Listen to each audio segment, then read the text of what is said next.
Hey everyone, today we're going to be looking at a game from my childhood. This is Astro Boy Omega Factor. This is a beat 'em up game only on the Game Boy Advance, which means the graphics are going to look pretty weird since it's going to be on a screen roughly 50 times larger than the original. I kinda like how Game Boy Advance games look though, it makes me nostalgic, which brings me to the whole point of this video. Now I know what you're thinking, Stylo, what the fuck is this game? Well, it's a bit of a mystery to me as well, actually. Somehow I ended up with this game one day. I don't know where it came from. Did I ask for this game? I mean, would I really have done that? Was it a gift? I have no idea. Someone thought it was a good idea for me to play this game. This game left an impression on me, for reasons that I'll get into later. It's hard to forget mental trauma. Throughout my entire life, I've attempted at various points to talk to people about this game. You know, there's some games you can just bring up and everyone's played it. I remember when I was a kid, I used to talk to people at school about Halo. Halo 1. Before Halo 2 came out. We actually had this theory back then that Master Chief was secretly an elite because he has shields, and only the elites have shields. No other Covenant. And he wears this special armor that hides his face, unlike the Marines. I mean, could it be that he's just a tough human? No! He must be an elite. And, oh god, that makes no sense. I'm sorry you had to hear that. My point is, though, is that it's easy to talk about some games. I just talked about this game for like 20 seconds. It's so easy. You know what's not easy to talk about?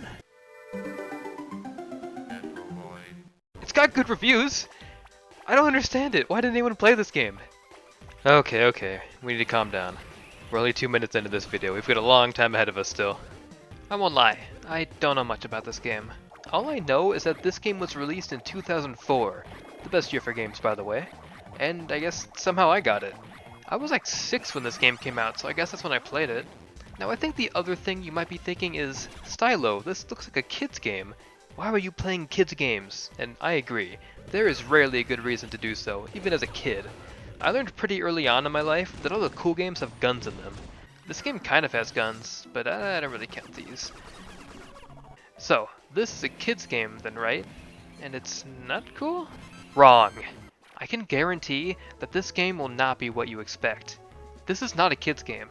I played this as a kid, and it's the reason why I am what I am today.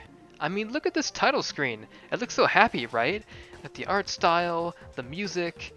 Okay, let's start the game then. What's the very first thing you see in this game? Bam! Dead child. A kid gets hit by a car and dies. And then the father of this kid is so distraught that he creates Astro Boy to replace the child. This is already getting creepy, and I haven't even started playing the game yet. So this is Astro Boy. You have a lot of weapons at your disposal, and you'll mainly use them for killing other robots. I guess I should mention that this game is based on an existing IP. Apparently Astro Boy was created in Japan in 1952. Damn. I can't say I'm the biggest fan of Astro Boy, but for some reason I did watch the Astro Boy movie in 2009. This movie was apparently a complete failure and they lost $23 million making it. And that's the last I ever heard of Astro Boy.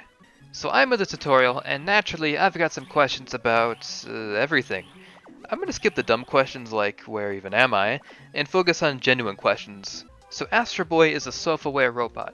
He has emotions, he cares about people, I mean, he's pretty much just a human. And right now I'm slaughtering robots just to learn about the powers I have. Do they feel?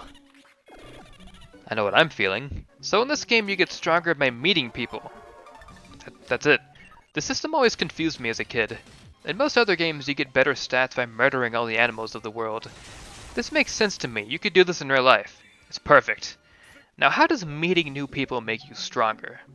The game explains it by saying that meeting new people strengthens your soul, and when that happens you get a permanent increase for one of your stats. These are all pretty self-explanatory, except for sensors, but that sounds kinda boring, so we're not choosing that one. So Astro Boy has a soul. He's pretty much a person, and other robots don't have souls, I guess? So you'll get away with that one, game. I guess they don't feel. So how do you even give a robot a soul? How would that even work? Oh, the robots that totally aren't self-aware just kidnapped that girl. I guess you're not allowed to ask that question. Now it's our job to save her. Now we get to go to Metropolis, and we get to see the gameplay of Astro Boy. It's pretty self-explanatory for the genre, I think. You generally are moving in the right direction, and sometimes you stop and the game makes you fight enemies. You mostly fight these guys that we saw in the tutorial. I don't really know what they are. They kinda remind me of penguins. Scattered throughout these levels are people. You usually have to break things to get to them, and once you talk to them, you get another power-up. This is great. There's some interesting signs here in Metropolis. Gia States? Man, Japan loves that word. I think this says YTD, and I have no idea what this one is supposed to say. Maybe someone in the comments can decipher this one. So now we make our way into this room, and we fight robot spiders, and then a giant robot spider boss. Now, maybe this will sound really obvious, but someone had to build all these things, right? I mean, why would somebody mass-produce robot spiders? Well, anyway, I take out the spider, and there's that girl we were looking for. We find out that the real boss is just up ahead, the mastermind of the operation, I think. And, I think it's meant to be another robot spider, I'm not completely sure. This guy has a laser too. When he gets low on health, he abandons the laser plan and just starts jumping on me. Surprisingly, this is a lot more effective. But it doesn't matter, this guy is no match for me, and I take him down too. Then this guy starts talking to me. He says I need to evolve, which sounds like a paradox when you're talking about robots. His name is Atlas, and I think he's trying to get me killed. So we get back home and talk to our scientist friend. I guess he's our father. Being a robot is weird. Well, before we get any further into that, a detective of the International Police wants to talk to us. They've got a bit of a situation on their hands, and they need a favor. So yeah, they've got a fucking real bad situation here. Apparently planes flying over the Pacific Ocean are being melted mid-flight. Just liquefied even. The characters kind of skip past the effects of this and don't even really mention that this would be one of the most horrific losses of life ever. How many planes went down exactly? He said there were many accidents. Apparently these planes are reaching temperatures of up to 900 degrees. 900 degrees what? It's not Fahrenheit. I put stuff in my oven hotter than that. Whatever. Let's go save the world. Astro's only been alive for like a couple days at the most, but he's already being given all this responsibility. Oh, and Astro Boy now has a sister called Zoran. That's good to know. Now we get introduced to the other form of gameplay. Now I get to constantly boost and I can only use my lasers or guns. There's no punching allowed up here. Now's a good time to talk about the gameplay. Now, I don't know anything about this genre. Honestly, I think this is the only game in this genre I've ever played. That means it's kinda hard for me to judge the gameplay since I don't have anything to compare it to. I mean, it feels mostly fine to me, but I wonder what this looks like to someone who does play games like this. I have a feeling these sections would get boring if they went on for too long, but this game never does that. In fact, nothing in this game ever comes even close to going on for too long. The pacing in this game can be kind of incredible, although sometimes I think it goes a bit too fast, but I'll explain that later. For now, we just found out what was melting those planes and killing hundreds, possibly thousands of innocent people. This thing. It's a big ball with an eye that grows tentacles when it's almost dead. But the worst part about it is that it gets bigger when its health is lower. How does this fight make any sense? How am I meant to dodge this guy? I don't know, I won somehow. The ball runs away to an island, so naturally the first thing we see when we get there is a lion that turns into a child when we talk to it. It's Pook. He's happy to see us again, which is kind of confusing because we never talked to him before. Then we get harassed by a rabbit, a duck, and a horse riding in a big tire. Man, Fever Dream Island is really coming into its own. They accuse me of stealing jewelry, which is apparently grounds for trying to murder me. And they succeed. I fucking died to the joke boss. Hey, it's not my fault, okay? They didn't heal me after the fake sun boss just a minute ago. Whatever, I got him in my second try. I didn't even get hit this time because I'm a god. I go into this ancient looking structure and there's no lights. The game subtly hints that I should have upgraded my sensors by now. God damn it. I walk a bit to my right and find this guy, who also wants to end my life for something I didn't do. After I punch him a few times, he decides to make himself a giant. I think this really highlights the core of the gameplay here. This fight really isn't that hard, but I make one mistake and suddenly the tide is turning very fast. What should have been an easy fight now leaves me with only 2000 HP, which might sound like a big number, but in Astro Boy, that's probably one hit. I hate this guy. Also, I hate him because I'm pretty sure his song samples a duck. Anyway, the game tells me again to upgrade my sensors. Okay, fine, I'll do it. Now I can see in the dark. Alright, I guess it was a good idea. I go a bit further down and we find this weird looking guy. Sherlock Holmes spun. Christ. Well, this guy won't help me because he hates robots. Well, I mean, at least he's not trying to fight me like everyone else on the island. This guy does nothing for me, but I need you all to remember this character. He will be essential for the end of the game. I'm not kidding. Then we find another detective. This guy tells us that there's some criminal here that stole the artificial sun.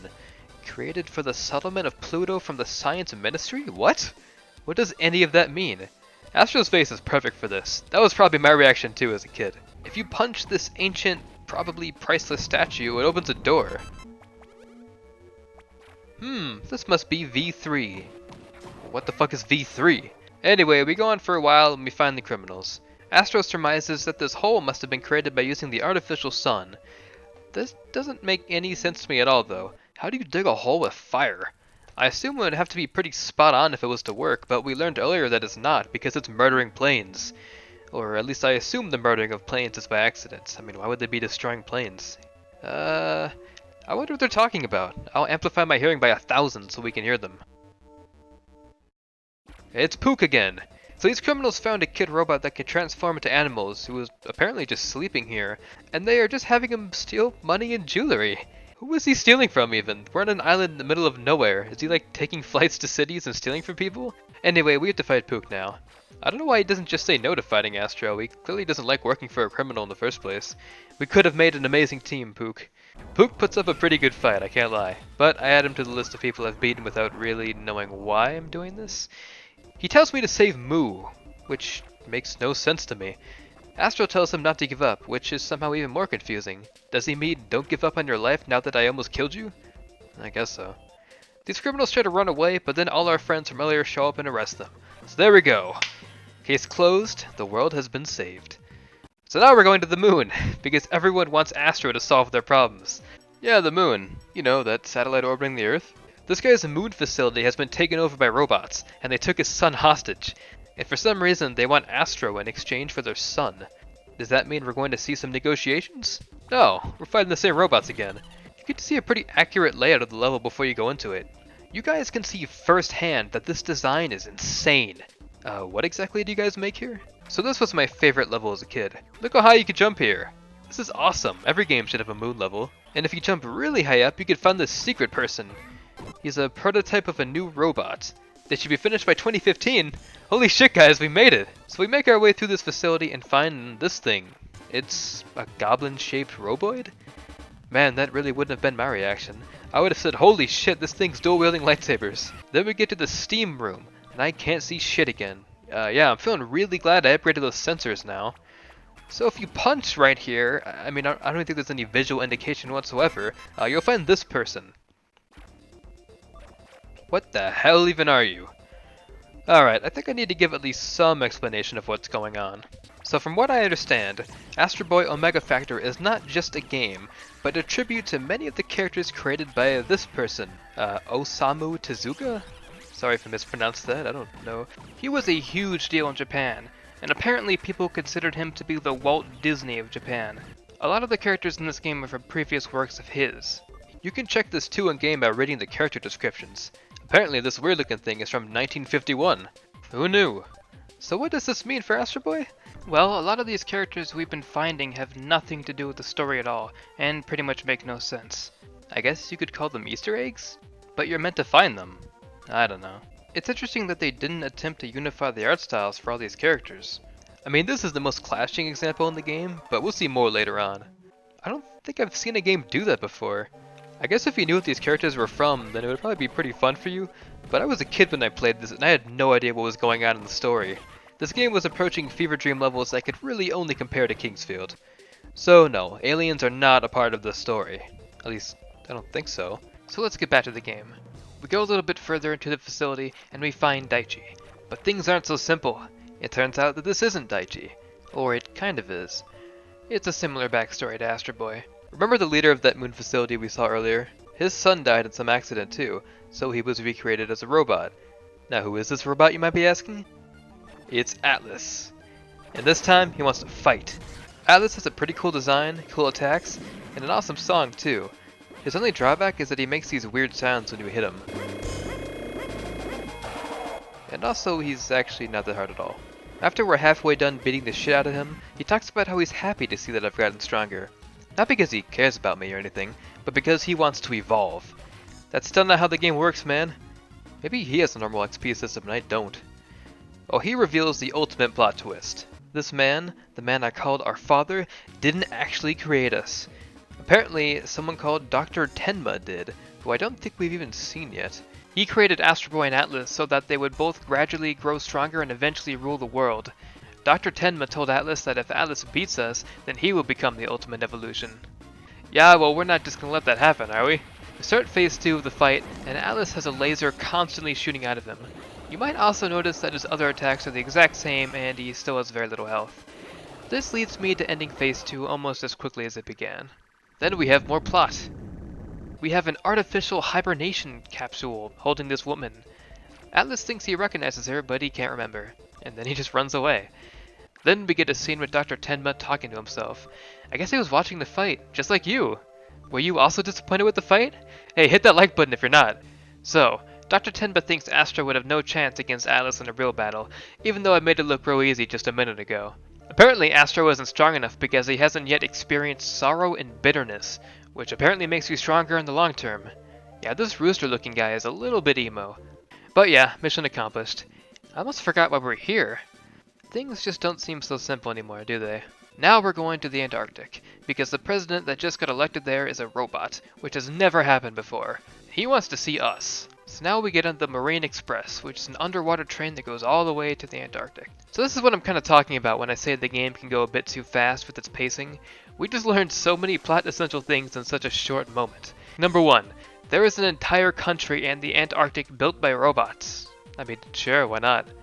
Number 2, the president of this country is also a robot. How would that work? Does that mean robots can vote as well? How would that work? Number 3, this detective guy we saw earlier is our friend now, and he will be for the rest of the game. This isn't exactly plot essential, but we talked to him one time before just being his friend. This game moves pretty fast with its plot, and I'm sorry if it doesn't really come across in the video. I'm still trying to piece it together too. But before anything else can happen, we also find out that there is a terrorist group targeting all robots, and this new president is in a lot of danger. Before we can think about that, Astro was feeling sad for the first time. Also, this is my favorite song in the game. I'm just gonna let the scene play out in full.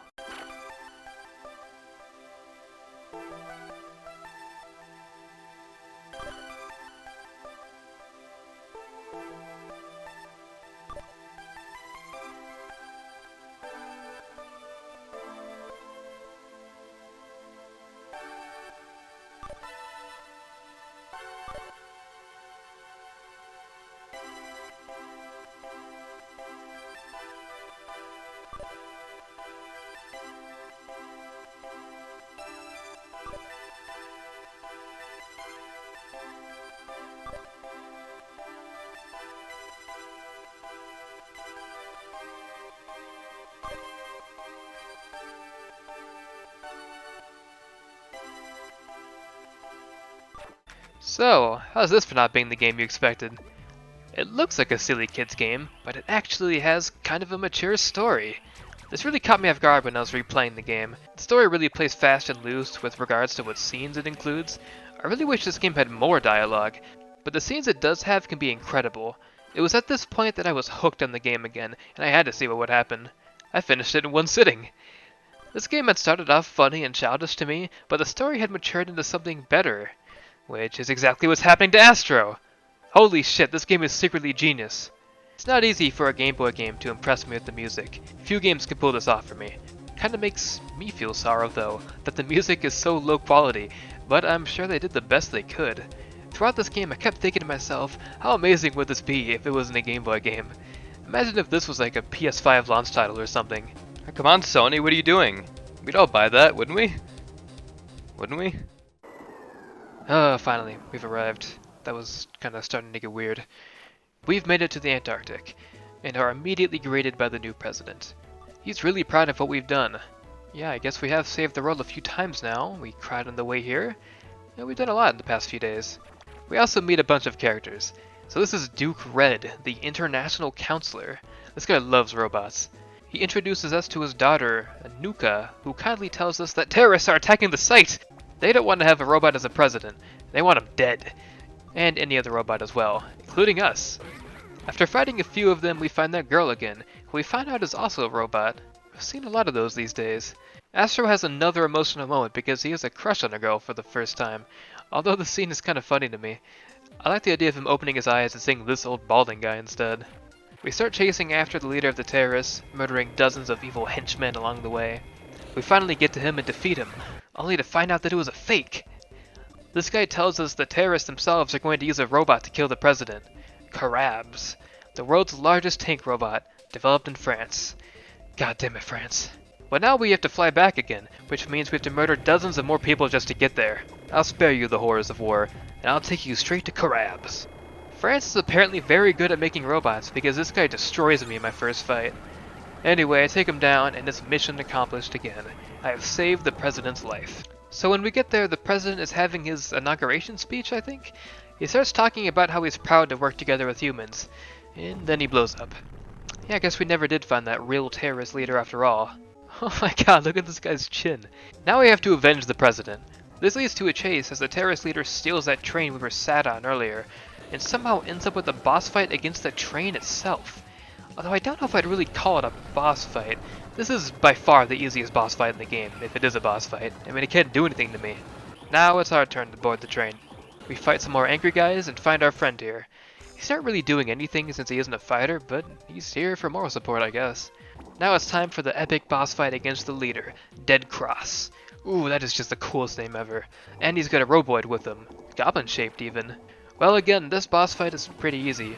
Once the roboid is taken care of, you can just stun lock Dead Cross against the wall until he dies. I don't even really know what attacks this guy has. I might have never even seen them. After the fight, he takes off his mask, and he looks like the president. Well, it turns out this was the other presidential candidate.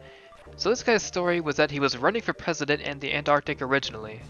He was so rich and lazy that he had a robot constructed to run the campaign for him, and he would just sit around and drink, I guess.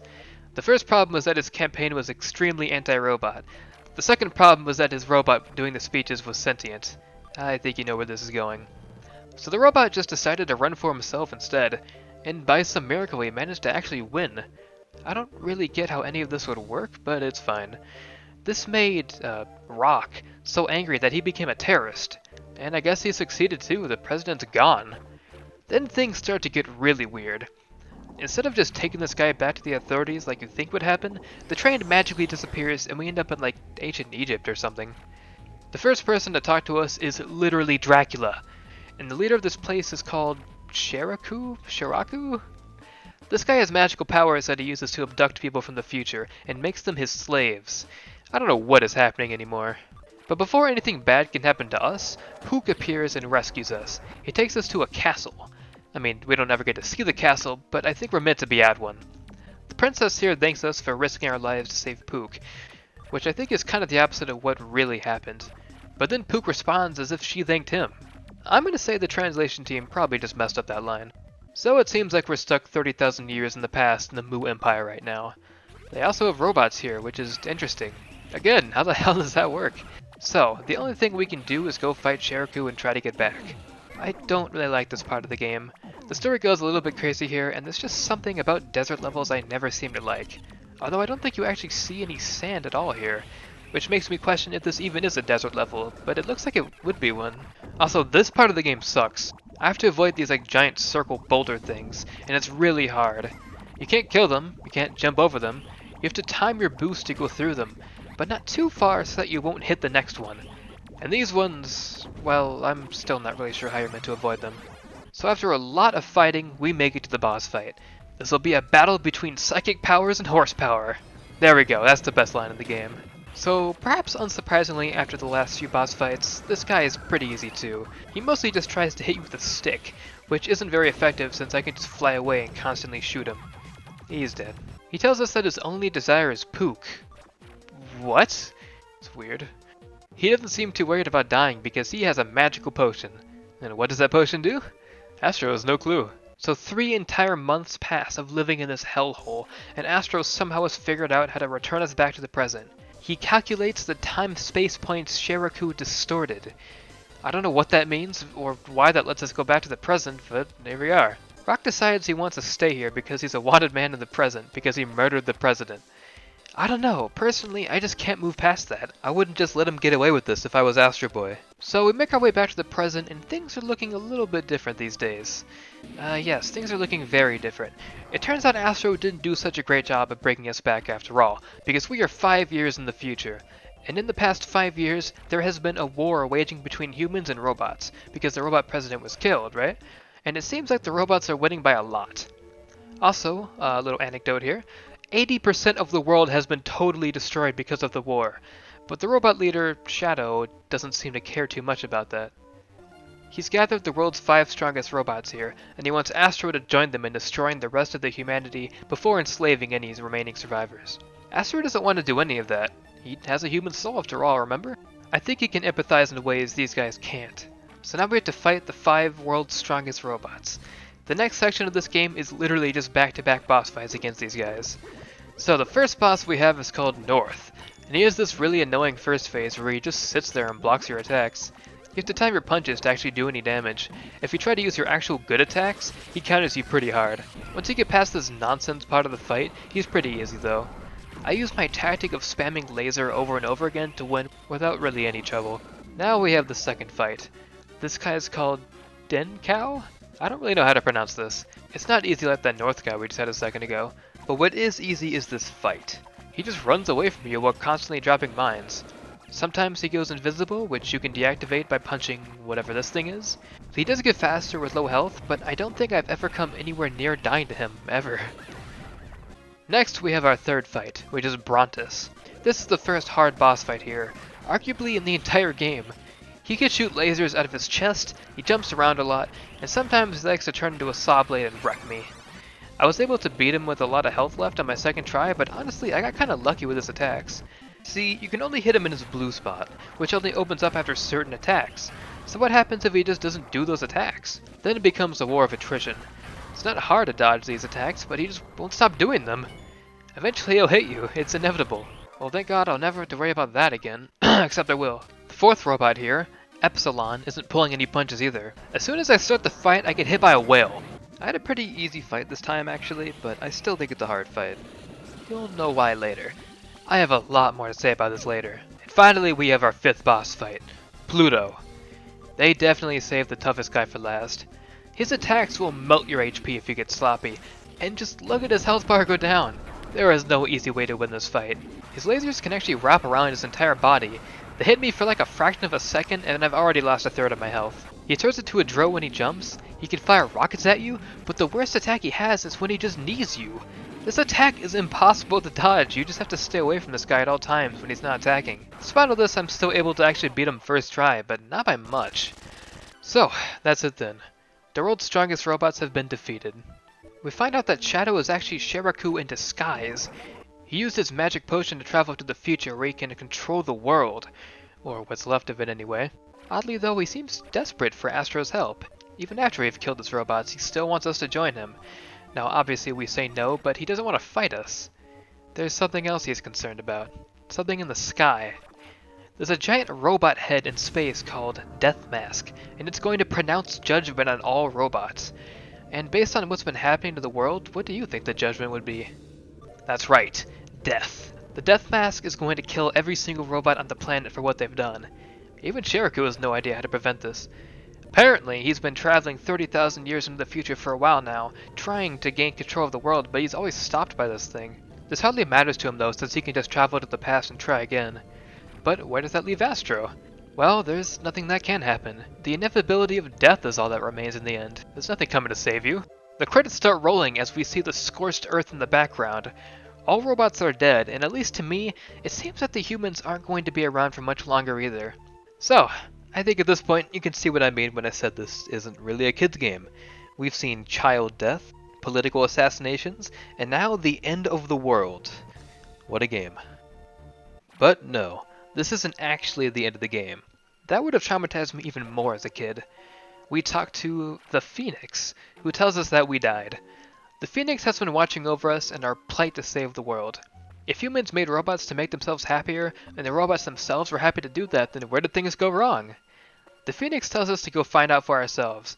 It gives us the ability to go back and try to fix the world with the memories that we have now. But before we get to do that though, we get a hint of where things went wrong by seeing someone else's memories. Two people, a boy and a girl watching the shuttles go off to the moon. I think the guy tries to ask her out on a date, but she says no because she's going to be in a hospital from now on because of some rare disease. Oh, that's awkward. Some special doctor is supposed to be helping her, but he's gone missing. Now this hospital room is only open to robots, but the boy here has this genius idea to just wear a robot head so he can go into the room. He also promises to take her to the moon someday. I kinda like this scene, but also maybe I only like it because of the song that's playing. Maybe it's just me, but it's weird that they're saying all this before they even know each other's names. This is the first time they've ever talked. This girl is called Prime Rose. Interesting name. And this guy is called Daichi. Oh my god. So now we have to play through the entire game again, with the story being a little bit different. Now you might be thinking the gameplay might be changed up this time around. No, not really. You mostly fight the exact same enemies in the exact same patterns. The only difference is that they have more health and do more damage. This makes a pretty huge difference in some of the later boss fights, but the normal enemies are virtually unchanged. So the first difference we find is this character, Drake. This time he's the international counselor, and he hates robots, so we're not off to a good start with making this world better. The second big difference is that there's an excavation going on at the ruins of the Mu civilization. Astro thinks the place is probably linked to Shiraku, but he doesn't want to destroy it in case he's wrong. He wants evidence first. Okay, so what does that mean? This is where I got stuck when I first played this game, like 15 years ago? The game tells us to go to Mu and look for evidence there. That means I have to play through the rest of the game up to that point at least. So as we get further into the game, Drake puts out these laws saying that if a robot ever disobeys an order, then the robot would just be killed, effectively enslaving all of them. Awesome. We're back at our house, in one of these cutscenes that usually doesn't tell you too much, like how the moon is a moon, but instead something very different happens. Nuka is here, and she's come to say goodbye. She's going to be leaving somewhere for good. Sounds familiar, huh? She also tells us that she wants us to end the battle between humans and robots, even though that battle hasn't started yet. She knows about all this because the Phoenix talked to her too. She still has all her memories. And then she leaves. Now I have to go to the moon. Wow, that's cool, Atlas. I'm just trying to figure out how to even start this fight without losing a third of my health, and then he just punches me in the nuts for 70,000 damage. Look how close I was to beating him here. I still can't believe I didn't win that fight. Fuck you, Atlas. After we beat him, we see that there's actually a robot head floating here. We get back home and we find that there's this anti-robot person who was elected president in the Antarctic. He wants to kill all robots. Interesting campaign slogan, but I guess it works. We'll have to see if anyone uses that for the next American president. That robot president that we saw before was a candidate, but he was involved in an accident right before the election in this timeline. Astro decided to go see the new president then, but not before he gets sad again. What's the matter, Astro? You look unhappy. Is it because you're stupid right now? He's always sad in this chair, I don't know why. Maybe it's because you could see yourself in the reflection. But his eyes are closed. It doesn't make any sense to me. We arrive and President Rock hates us. Then it's discovered that there are robot terrorists now trying to kill the human president. The humans are kind of excited by this though. I think they just want an excuse to kill all the robots. We go after their leader, which is this blue guy riding a robot horse. His name is literally Blue Knight. I almost said it by accident. He wants to build a country in the Antarctic only for robots and call it Robotania. Yeah, something tells me the humans wouldn't want that to happen. I don't even want that to happen, just for the name. We get back to the inauguration speech, and President Rock wants to enslave all robots. But our detective friend here has something to say about this. He's got evidence that Rock assassinated the robot candidate, but then he just runs away into the train again. This game loves to make you think something different's gonna happen. The game proceeds about how you'd expect for a while, with no big changes, except I accidentally find what we needed at Mu. I was trying to figure out how to dodge these things, by using a gun I guess, and I accidentally found Dracula just hiding in the train car. He tells us that Shiraku's soul is hidden in a coffin at Fire Vase Island, which is the same place where that archaeology stuff is going on at.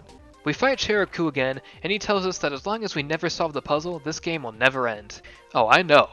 I remember exactly how long it took me to beat this game as a kid. So anyway, we're going back to the present time again. Difference being that Astro did his math a little bit better and we won't be 5 years in the future. This time we came back 3 months into the future. And even though it's been a lot less time, we still have to deal with the world's strongest robots again. And this time they mean it. They're actually gonna be the world's strongest robots this time. The leader of the robots is Blue Knight this time, instead of Shadow. Apparently in the last 3 months, humans have been killing all robots. The survivors fled to the Antarctic and are about to be attacked by humans. Astro asks the Blue Knight if he knows about the Death Mask, and Blue Knight wants information on it too. In fact, he's so desperate for information on it that I have to fight their old strongest robots again because he thinks I'm either a spy or that I'm holding out on him. So the bosses are in the same order again. North is still really easy, Denkau is still pretty easy, Brontosaurus is a little bit harder, but not really. The real difficulty comes starting with Epsilon. Every attack she does so much damage and is so hard to dodge. These dolphins are my least favorite by far.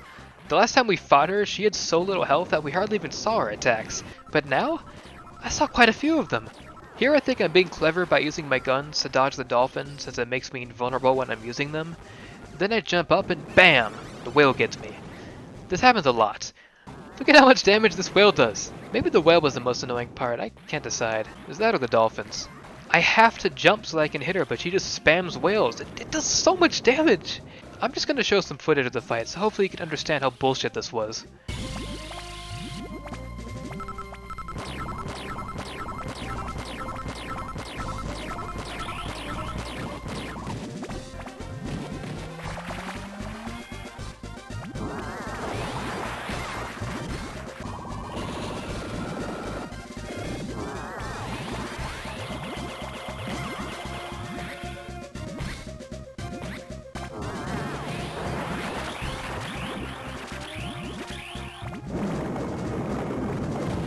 Holy shit, I still can't believe I won the fight on that attempt. I got lucky, let's be honest. I was stuck in this boss for a solid 20 minutes, and it's not even meant to be the hardest one here. After we win this fight, we get to talk to that moon facility guy from way earlier. He's the one who created the Death Mask, and the person who had it made was Duke Red. Oh my god! Now it's time for the other scariest fight of the game, Pluto, on what is essentially New Game Plus. You know what, that reminds me of why I decided to play this game now. So I was just curious, and I looked up what game first came up with New Game Plus. Apparently it's Chrono Trigger, which I still haven't played. But what's even more interesting than that is that someone directly mentions Astro Boy Omega Factor as an example of New Game Plus. Holy shit, someone else did play this game. Now back to Absolute Horror. Pluto has a lot of health. One of my big laser attacks only takes away one of his health bubble things. His attacks do a lot of damage to me. Remember his kneeing?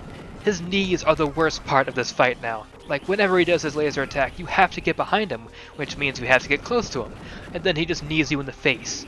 This didn't really matter that much the first time we fought him, but he has so much health now that you can't take that damage anymore. You just don't last long enough. This leads to a pretty frustrating fight, but at least I expected this one to be hard. It's the final boss of the game after all, not like Epsilon. Another thing you have to look out for in this fight is the fact that you have to resort to punching in order to build your super back up, and punching does pretty much no damage at all. Look at him just throw 3 knees here! Well, maybe I got lucky again, I don't know, but I managed to beat him in half the time it took me to beat Epsilon. Nothing in this game compares to what Epsilon did to me. Blue Knight wants to fight us now to avenge his robot friends, but it turns out Astro didn't actually kill them. He just beat the shit out of them, because apparently he was holding back. Is that like the lore explanation of why the fights were so much harder? I wish they had shown me that generosity. They didn't seem to have any problem with killing me earlier. Astro promises to Blue Knight that he's gonna fix everything using his time travel powers, and then he just leaves. I guess they're just gonna wait for that. So now we have to go to a bunch of places in order to solve the puzzle. But it's not that easy when you're a kid and you have no idea what to do. I don't know why I didn't just look it up or something. I'm sure those resources existed back in 2004, but for some reason I just never did that. So this game pulls 3 absolute bullshit tricks to make sure that no one will ever beat this game without cheating. We ran into one of them earlier when I found Dracula by accident. I'm glad I did, I completely forgot he was there. So we've got 2 more people we need to find, otherwise we just can't beat the game. The first I also found by accident way earlier in the game. If you shoot the wall here, for whatever reason that possessed these developers to hide a plot essential character here, you find this guy. What he says really isn't that important or interesting, but we had to find him, okay? We'll be using him later. This final character we need is the one that had me stuck for days, maybe even weeks in my first playthrough. I need to mention that if you keep upgrading your sensors to max, the game actually tells you if there is a character on that level. But that doesn't help when you have no idea where he is. Well, it turns out, you would need to immediately go to your left as soon as this level starts, even though every single level has you going to the right. There is a little boy hiding in this trash can. His name is Kennedy. Kennedy was friends with Daichi, so we'll be talking to him a bit later. The first thing we gotta do is go back to the archaeology site, call Ambassador Magma using your magic whistle so that you can blow this guy's mind. Then Cheriku runs away, and I'm not sure what the point of all this really was. Next, we go back to the Arctic to find Duke Red. He's hiding in some facility that's super easy to miss, and you only get one shot at getting there. Otherwise, you gotta restart the level. Duke Red reveals to us that Nuka is the Death Mask. I guess they just slotted her in at some point. Then Blue Knight shows up, and again, he demands to know what Death Mask is. Now we have a boss fight against Blue Knight. We're actually getting new content other than dialogue now. The fight is set up like medieval jousting. You both get on one side and then charge at each other. Then you gotta press A. If you don't do it, you die. I didn't get any footage of that though, because I didn't die, because I'm awesome. As the fight goes on, it gets faster until there's not even a timer anymore. But before long, we defeat Blue Knight and discover his true identity. He's Rag, that robot president from way earlier. He didn't die after all, and he wanted revenge in this timeline instead of Rock. We all have a nice conversation and forgive each other. So now that we've stopped the robots from fighting, we have to stop the humans too. That means we have to convince Drake not to enslave and genocide robots. Blue Knight, for some unknown reason, heard that this kid named Alejo knows something? Again, I have no idea how to pronounce this name. Does that name sound familiar to you? Because it's that kid we saw way at the beginning of the game ages ago. He tells us that Drake's daughter was Prime Rose, and that she was killed by a robot. So we go talk to Drake again and confront him about his daughter. She was very sick, and the doctor that was supposed to help her went missing. Yeah, we know all that. Then a robot apparently killed his daughter. How sad. And he's got evidence to back it up too. He shows us this photo. Hey, that robot head looks familiar. Also, I just love that the date in this photo literally says 20XX. Like, what? Well, if you've been paying attention, then you should know exactly where we need to go now. I have to go do the Atlas boss fight again, which hasn't even changed at all from the last time. And he says he needs to talk to Kennedy. Oh yeah, the trash kid. Kennedy tells us that he apparently is a detective, and he was meant to find that doctor who went missing. Dr. Blackjack is in Japan, Astro. His house is at Hazama Masaki? What? I looked this up online and I couldn't find anything. There's a person called that, but I don't think it's a place, as far as I can tell. I really hope someone in the comments can figure this one out, but that's a long shot. I think this is going to be a mystery forever. Astro knows what this means though, and we go to the doctor's house. There's this weird guy who won't let the doctor do any operations, so let's just get through this. This is because the doctor's kid was taken hostage by Skunk. And we know Skunk is one of the criminals on Cruciform Island, but we can't just go straight to him. We have to talk to Sherlock Homespun, and he devises a plan. This plan means nothing to us though, because we just have to go to Skunk like normal anyway. We go talk to them and rescue the girl, and we don't even have to fight Pook again, since he's mysteriously missing. If any of this sounds confusing, I just want to remind you that I beat this at 6. Imagine how fucking confused I was. So now we go back to the doctor's house with his daughter. Then I have to fight the super-sized Roboid. He certainly lives up to his name. Also, he kills you in one hit no matter what. I found out that punching this guy slowly to death works a lot better than lasers. This guy's name is Ham Egg. I don't get it. Astro comes to the realization that Cherokee must be behind everything, even though I thought we already knew that. And we have to go to the moon to save Prime Rose so that Drake will stop being an asshole. No time for stage select now. As we're going up to the moon, Drake takes Duke Red hostage and threatens to kill him unless Death Mask kills all the robots. Well, anyway, this hardly matters since we're just going to save Prime Rose's life and fix the whole situation. Apparently Prime Rose has Dolmeca syndrome, which if you look it up, you'll only find one result, which is a guide for this game from like 2003. So I take it it's not a real disease. Or maybe it's just that rare. So while this operation is going on, Atlas wants to fight me. I have to keep him from hitting the doctor down there, and I have to avoid hitting it myself too. This is a lot harder than it looks. I mean, the fight itself still isn't that hard, but the doctor can only be hit twice before failing the mission. Look at Atlas's laser during the second phase. There's no good way to handle this. I'll tell you what you definitely shouldn't do though. Don't use bullets. So here's my pro gamer tip for all of you. If you fly to one of the corners, Atlas's laser can't actually hit the doctor. So we actually get through this. Prime Rose is back! And this leads us to one of the strangest scenes I've seen in a while. Drake doesn't believe that it really is his daughter, but she tells him something that only she could know. Drake apparently has a dent in the back of his head, and if you place a candle there, it will stand. Okay. But then Drake actually gets a candle and does it, and it really does work. What the hell? Now we get an explanation of what happened. It seemed like Prime Rose was going to die in the hospital, so Daichi stole her from the hospital while wearing his robot costume and took her to the moon like he said he would. This is all pretty reckless if you ask me. I mean, what if they just found that doctor? That'd be kind of awkward. Well, anyway, they both went to the moon together, And then Daichi died because Death Mask was secretly being developed there, and he was exposed to, I don't know, some made-up chemical or something? I don't know. Daichi, it really is you! You sacrificed yourself to save me. Save you from what? What are you talking about? Also, what the fuck is Primrose wearing here? What is happening anymore? Then Nuka herself congratulates us on our amazing victory, all the way from space. We did it, guys! We saved the world again. Except we didn't actually save it yet. Shiraku is going to take over Death Mask. Holy shit, I can't believe we actually made it to stage 8. So, now we have to go save Death Mask. Who would have guessed that's what we ended up doing in the end? The way to Death Mask is extremely dangerous, with robot bees and penguins and stuff shooting me the entire time. Then we get to everyone's favorite part of older games. Refighting old bosses back to back. So what happens is that you'll fight the boss, it'll be the exact same as before, and then once you beat it, you'll find out that it just respawns indefinitely. Then some character says that they'll keep fighting it over and over again while you go after Death Mask. You get to do this 3 whole times. Then we have to fight Shiraku again, except he's hard as hell this time. Death Mask itself just takes potshots at you during the entire boss fight, and Shiraku himself will just kill you so fast.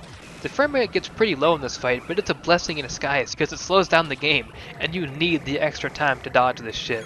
After we deal with this fight, we get the final plot twist. That material used to kill the robots is actually a living thing, which can be activated and controlled by using Pook. But his real name is actually Pick! And then he gets this like Wario logo on his head for some reason. I don't know. I don't know enough about Japanese culture to understand what the fuck this means, but what I do know is that we have another boss fight. This is Garen, the living metal. You damage him by punching the small child inside. Of course. I think this fight is really intimidating at first. I mean, it's certainly built up to be the most difficult fight, but it's really not. Yeah, I'd love to see you go up against Epsilon, Garen. Garen really doesn't have that many attacks, and some of them are just worthless. The only scary attack he has is his punching the ground attack, since that attack's effect lingers in the ground for a while for some reason. But other than that, he's really not that hard. So after we defeat him, Nuka starts talking to us. The debris from Garen is falling into the sun, which will create an explosion so big it'll destroy Earth. If we throw the debris of Nuka into the sun, though, it'll fix everything. This right here is all that's left of Nuka. This is simultaneously sad, but also kind of hilarious, to be honest. I mean, what part of Nuka is this? So I have to avoid hitting the debris on my way to the sun, which is extremely hard, and I think just impossible sometimes. I can't shoot or boost my way out of this one either. I actually have to just dodge it. I found this to be one of the harder parts of the game, actually. The debris is very random and you just kinda have to get lucky here. Or maybe I'm just bad. The frame rate is fluctuating wildly here, and it keeps speeding up and slowing down the game. Well, eventually I succeed, and make it to the sun. This screen is cool as fuck, by the way. I don't care what anyone says. Astro decides he's gonna fly her into the sun instead of just throwing her in, since that would be much more likely to save the world. People around the world can't believe it, but it works. The world has been saved one last time. And it seems like that would be the end of everything. Except the Phoenix makes one last appearance to congratulate us and gives them their life back. So that's the ending. That was the ultimate twist. It did turn out to be a Happy Kids game all along. You did not see that coming. So yeah, this game was just as interesting as I hoped it would be. That doesn't always happen when you go back to games you played as a kid. I still remembered where Kennedy was. 15 years after not playing the game. That's how much that affected me as a child. I cannot express that enough, how annoyed I was. And I don't think I'm ever gonna forget this either. I'll probably be telling my grandkids someday where the fuck you're meant to find Kennedy. But I have to give some criticisms on the game. I think the most glaring one is its length. I beat this game in about 5 hours. And I don't mean I did my first playthrough before New Game Plus in 5 hours. I mean I beat the entire thing in just under 5 hours. This video is about a fifth of the entire game. So that's a bit of an issue. I do recommend that people play this game though, even if you watch this. I cut a lot of the dialogue out, which is ironic considering that's my favorite part of the game. Besides the music. If you own a PC and have access to Steam, then you can't play this game. It's only on Game Boy Advance. I'd recommend using an emulator like I did. But, if you just have to have the Astro Boy experience, you can play Crystal Crisis. This is the weirdest thing I've ever seen in my life. You can have Astro Boy and Isaac fight each other. How did this game even happen? Where is the connection here? How did the creators of Binding of Isaac Rebirth have the rights to Astro Boy, of all the things? This felt like a bad dream when I first discovered this game. How is this real? As for the other games, I don't know what's going on with them. I have come to destroy the puppets of the human race. They've got terrible reviews, so maybe don't play these, I don't know. So whenever I played games before for this new series I'm doing, I always played games that I either thought were interesting or that I just liked. But this game means a lot to me. I have a lot of good memories from this game, maybe a couple bad memories too, but I still love this game. As I said before, I've never been able to discuss this game in my whole life, and this is the closest I can realistically get to. I mean, how the hell would I convince someone to play this now in 2020? Have you seen this title screen? I hope at least someone plays this game after watching this. That would be awesome. Oh, and I said at the end of my last video that the next game I play wouldn't be Japanese. I kinda did the opposite of that. This is the most Japanese thing I've ever seen in my life. Oh well. Next game will not be Japanese. I promise.